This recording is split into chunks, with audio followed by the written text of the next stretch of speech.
यार अब मेरे पास पैसे भी हैं, स्टॉक मार्केट में इन्वेस्ट करने का मन भी है, पर मैं सबसे पहले मेरा जो पहला स्टॉक है मैं कैसे पिक करूं?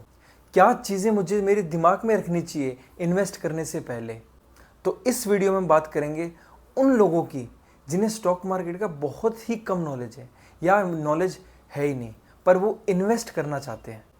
तो welcome to this channel trade geeks. मेरा नाम है रवि और बातचीत शुरू करते हैं। स्टॉक पिक करने से पहले आपको ये पता होना चाहिए कि स्टॉक कितने तरह के होते हैं। मेजरली 3 तरह के स्टॉक्स होते हैं। ब्लू चिप स्टॉक्स मतलब लार्ज कैप स्टॉक्स, इनमें जो कंपनीज होती हैं उनका मार्केट कैपिटलाइजेशन 20,000 करोड़ से ऊपर होता है। दूसरा आता है मिड कैप स्टॉक्स, इनका मार्केट कैपिटलाइजेशन होता है 5,000 करोड़ से लेके 20,000 करोड़ के बीच में। और तीसरा होता है स्मॉल कैप स्टॉक्स, जिनका 5,000 से कम का होता है। तो आपको ये पता चल गया कि स्टॉक्स कितने तरह के होते हैं।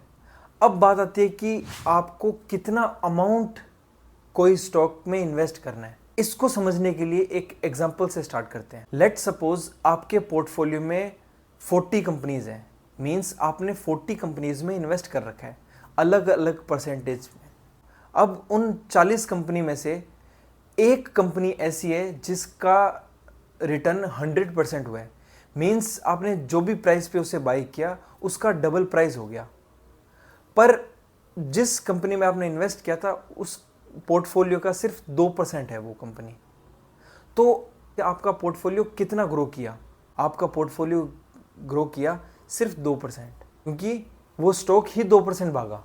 तो स्टॉक मार्केट में इन्वेस्ट करने से पहले आपको ये पता होना चाहिए कि आप कितना परसेंटेज अलॉट कर रहे हो एक शेयर को। अब बात करते हैं आपको कितना अमाउंट इन्वेस्ट करना है। लेट्स सपोज आपके पास 20,000 रुपये इन्वेस्ट करने के लिए। तो इन्वेस्ट करने के 2 तरीके होते हैं, एक होता है लॉन्ग टर्म इन्वेस्टमेंट और एक होता है शॉर्ट टर्म इन्वेस्टमेंट। ऐसे शेयर्स जो लॉन्ग टर्म में अच्छा परफॉर्म कर रहे हैं, आपको ऐसा लगता है आपने जो रिसर्च की है, और एक ऐसा होता है कि यार शॉर्ट टर्म में वो अच्छा गेंस देगा। तो आपको ये दिमाग में रख के इन्वेस्ट करना चाहिए। अब आपने सोच लिया कि आपको 20,000 रुपये इन्वेस्ट करने हैं। स्टार्टिंग जो इन्वेस्टमेंट है आपकी 20,000 रुपये है। ऐसा नहीं कि आप वो जो आपकी अमाउंट है वो सारी एक स्टॉक में आप इन्वेस्ट कर दो। आपको आपका जो पोर्टफोलियो वो डाइवर्सिफाई करना पड़ेगा। मतलब आपको अगर 20,000 रुपये है तो आपको 5 कंपनी में इक्वल अमाउंट इन्वेस्ट करनी पड़ेगी। ऐसा नहीं है कि 2,000 इसमें लगा दिए, 5,000 उसमें लगा दिए, 10,000 उसमें लगा दिए। इसमें आपका रिस्क बढ़ेगा, रिवॉर्ड तो अगर रिस्क ज़्यादा है तो रिवॉर्ड तो है ही, पर अपन तो नए इन्वेस्टर हैं, अपन को तो चीज़ें सीखनी है। तो आपको बैलेंस करके चलना पड़ेगा, आपको इक्वली इन्वेस्ट करना पड़ेगा उन कंपनीज में से। नेक्स्ट चीज़ होती है आप किस सेक्टर में इन्वेस्ट करना चाहते हो। लेट्स सपोज आपको बैंकिंग में इन्वेस्ट करना है, तो वो 20,000 ऐसा नहीं कि आप सारे बैंकिंग के स्टॉक्स उठा लो।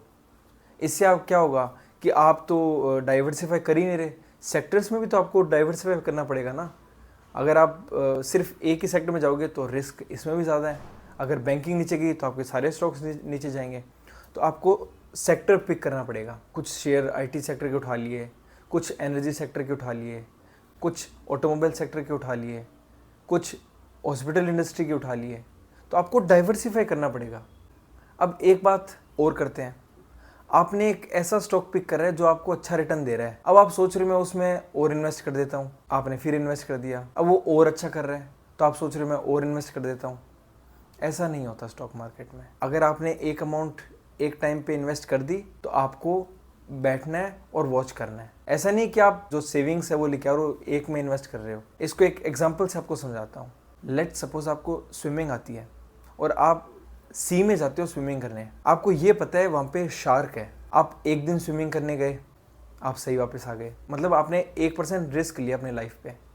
अगले दिन गए, फिर सही वापस आ गए, एंड सो ऑन, आप वापस सही आए। मतलब आपने रिस्क कितना लिया, जितनी बार आप जा रहे हो 1% का रिस्क ले रहे हो। वैसे स्टॉक मार्केट में होता है, रिस्क उतना ही लेना चाहिए जितना आप ले सकते हो, जितना आप झेल सकते हो। कभी ना कभी तो वो चीज़ आपके अगेंस्ट में आएगी ना, कभी ना कभी तो ऐसा होगा ना वो शार्क आपके सामने आ जाएगी। तो इसलिए सोच समझ के इन्वेस्टमेंट की जाती है स्टॉक मार्केट में।